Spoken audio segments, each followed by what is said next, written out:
بسم الله الرحمن الرحيم. دي أحاديث مبارك جبارة.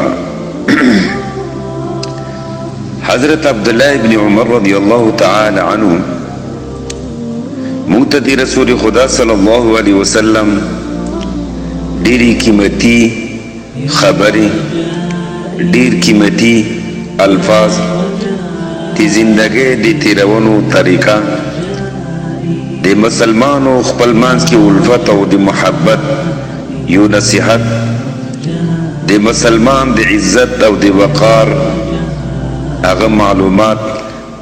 په د یو حدیث مبارک کې مونږ ته راکړي دي. کاش کچېرې د حدیث په یو لفظ باندې مونږ تدبر او غور وکړو نو عن قریبه دی چې د یو حدیث نه به مونږ عالمان جوړ شو. اوس راځئ چې ابن عمر رضی الله تعالی عنه د حضور پاک صلی الله علیه وسلم د حدیث مبارک د ښکلې خبره مونږ ته کومه کوي. ابن عمر رضی الله تعالی عنه فرمایي چې رسول خدا صلی الله علیه وسلم په منبر باندې تشریف فرما شو. اوچت اواز سره یې دا خبره وکړه: ای هغه خلکو چې په ژبو باندې صرف اسلام راوړی دی او ایمان دی دوی زړونو ته نه دی کوز شوی، مسلمانو ته تکلیف ما ورکوئ، هغو ته پیغور ما ورکوئ او د هغو د ساتر یا د هغو پسې ورسته تاسو د هغو د بېعزتۍ په خاطر د هغو عیوب ما تلاش کوئ. او چې کوم یو سړي د مسلمان عیوب تلاشو کې ووتو، الله رب العزت د عیوب تلاش کی، او چا چې الله رب العزت د چا عیوب هغه تلاش کی نو هغه به بېعزت شي اگر که هغه په خپل کور کې ویلي نه. بیا فرمایي چې ابن عمر رضی الله تعالی عنه بیت الله شریف ته سترګې وغړولې یا کعبې مبارکې ته، وی فرمایل چې څومره لوی عظمت لري او څومره لوی حرمت لري او مؤمن حرمت دا تانا زیات دی الله په نسبت باندې. مؤمن دی تانا هم لوی عظمت لري، تانا هم لوی وقار لري، تانا هم عین احترام زیات لري الله رب العزت په نسبت باندې. دا د حدیث مبارک ژباړه. محترمو، دا ګوره چې نبی علیه الصلاة والسلام په منبر باندې اوچت اواز سره دا خبره څنګه کوي چې صحابه او آینده امت چې کوم راتلونکی دی په دې خبرې باندې فکر غور وکړي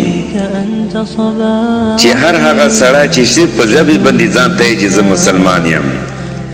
او زړه ته ایمان کوز نه وي، هغو ته دا خبره کوي چې مسلمانو ته تکلیف ور نه کوئ، هغو ته پیغور ور نه کوئ، د هغو عیوب تلاش نه کوئ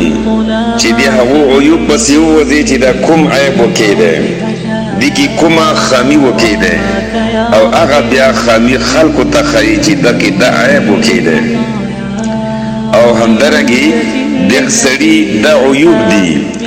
او کوم سړی چې د چا د عیوبو تلاش کې ووتو رب العالمین به د عیوب تلاش کی، او چې چا عیوب الله رب العزت طرفه تلاش کیږي نو هغه به په خپل کور کې دی به بېعزته کیږي، په خپل کور کې به وي او دی به بېعزته شي. نو د مسلمان چې کوم هغه قدر د احترام د عزت دی، چا چې مسلمانو ته تکلیف ورکړی دی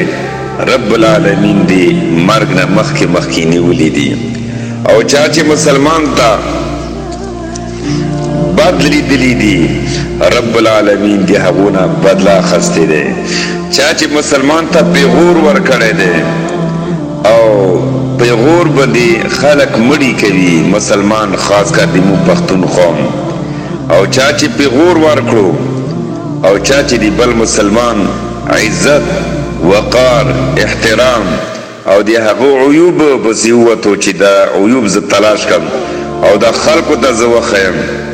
نو نه الله رب العزت به دا سړی ذلیل او خوار کی. تو لہذا مسلمانو دیو بل احترام عزت قدر ډیر انتهایی ضروری ده دا سینا چې دی دغه مسلمان الله رب العزت سره ډیر غټ تعلق وي